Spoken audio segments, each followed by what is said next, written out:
and welcome to Off the Tee. My name is Chris Exusion. This is the DFS episode for the Waste Management Tour. You can find me at Chris Ebom. If you don't know me, I'm on Fox Sports The Gambler every Wednesday, breaking down everything PGA with Sean Brace on the Daily Ticket. And on Twitter, pretty much doing all sports handicapping, but this is all about golf here and PGA, the hottest sport right now, hands down, for betting right now. And we're going to be talking about DFS today. And this episode is brought to you by Jock Market. And Jock Market is pretty much a new wave of DFS with the stock market. We all know how popular stock market is getting. And now we have a DFS version of it. You bid on players on Wednesday during the daytime till 9 o'clock. And then you can bid for shares and see how they do. Based on how well they play, they move up in value. And it's a lot of fun. If you're looking to play and never signed up, use my code EBOM20. Use that code, you deposit 20, you get 20 for free. So you can't beat it. And on top of that, you have to do it within 48 hours of creating the account. Now on to DFS. This is at TPC Scottsdale real quick. Par 71, Bermuda grass greens. Key stats here is ball striking, strokes gained approach. Par 4s gained, 450 yards to 500 yards, and par 5s gained. You need a good combo of driving accuracy and distance here. Different kind of winners have won this before. Matsuyama's won it twice, excellent ball striker. Webb Simpson, very accurate off the tee. Also another really good approach shot player. And on top of that, we've also had Gary Woodland, Fowler. These pretty much big names win this tournament, but we're looking for DFS plays. And without further ado, we're going to jump right into it. Our top tier players, the guys I'm looking at, anyone at the top is going to be pretty good here. You can't really poo-poo any of these guys up top, but the guys I really like on top here are Justin Thomas, Hideki Matsuyama, Daniel Berger, and Sungjae Im.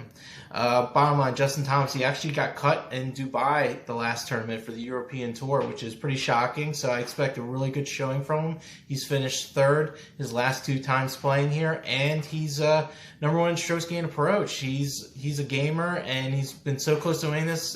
This will be a great spot for him to win at. Hideki Matsuyama, 2-time winner of this event, ball striking extraordinaire, terrible with the putter, but I'm not concerned too much about putting. I think he can putt well enough to give you great value in DFS, or if you're going to use him in Jock Market, you might be able to get some good value on him to really see his stocks rise. Daniel Berger, he does it all. He's very quiet. You don't really hear too much about him, but he's an upper echelon guy. I don't think he's going to be really owned as much for the most part, so I think there's great value there. And he's finished top 10 twice here, so a great guy to look out for that. And finally, my boy Sungjae Im. If you guys don't know, I tout him all the time. I love Sungjae Im. He loves to eat, and he's one of the best ball strikers on tour.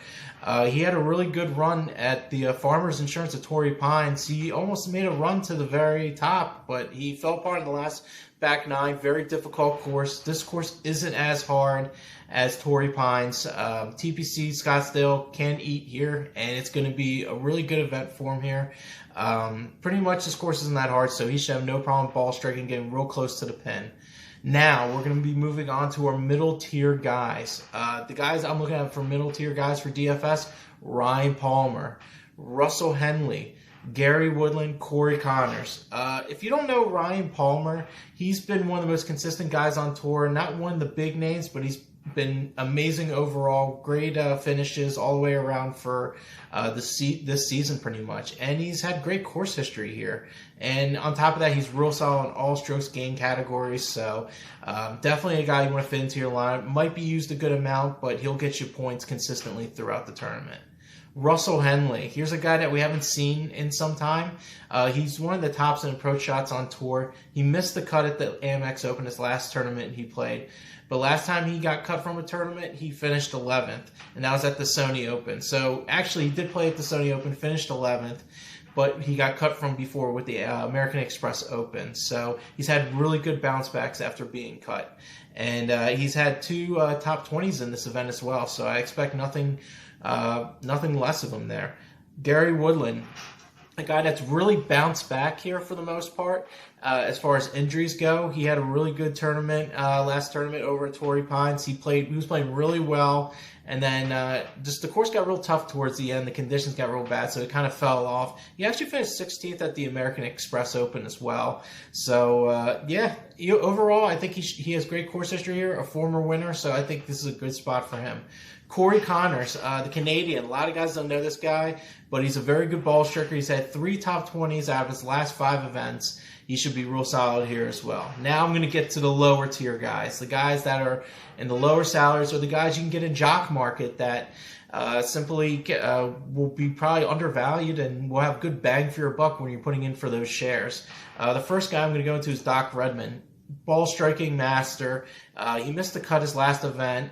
He's been kind of shaky during this season for the most part, so you're really buying on an extreme low, which I like a lot. He's a guy that can get real hot, especially with his irons, so I like him here. Cameron Tringali. Great at approach shots also. Even though he has a bad, terrible course history here, I'm still leaning towards the lower ownership because you're going to need these guys to do well in DFS, or if you're going to be buying low amounts of shares for a Jock Market, then this is the kind of guy you want. Emiliano Grillo. He had 2 top 20s in his last 5 events. Fantastic ball striker. He missed the cut at Farmers. I expect a good bounce back performance from him as well. Ben On, here's a guy that gets hot. He has good course history. He's a rise and fire golfer. He does not know what laying up means. He has very good approach shots. He can get hot early.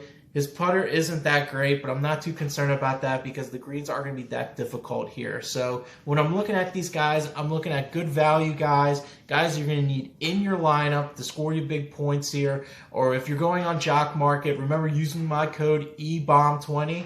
Never sign up now. Deposit 20, get a free 20 on me. You get free $20 extra to bid on these guys for shares. And yeah, you can bid on shares for the most part. So if you got a guy for $3 and let's say he wins the tournament, his stock goes up to $25. You make that much money difference between each share you have there. So the good thing about it, you can't lose all your money doing Jock Market. It would almost be impressive if you did. So you're always going to have some money to play the next week. So I'd like to thank you guys again for listening to this DFS episode of the Waste Management Open.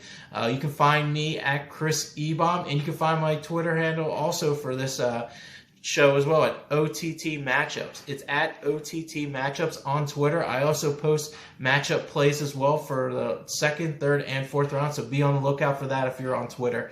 Thanks again, guys. Once again, EBOMB20, the promo code for Jock Market. A lot of fun. I'm telling you, it's a great sweat. Bidding starts at noon and it ends around 9 o'clock, so you can get in any time and put your bids in.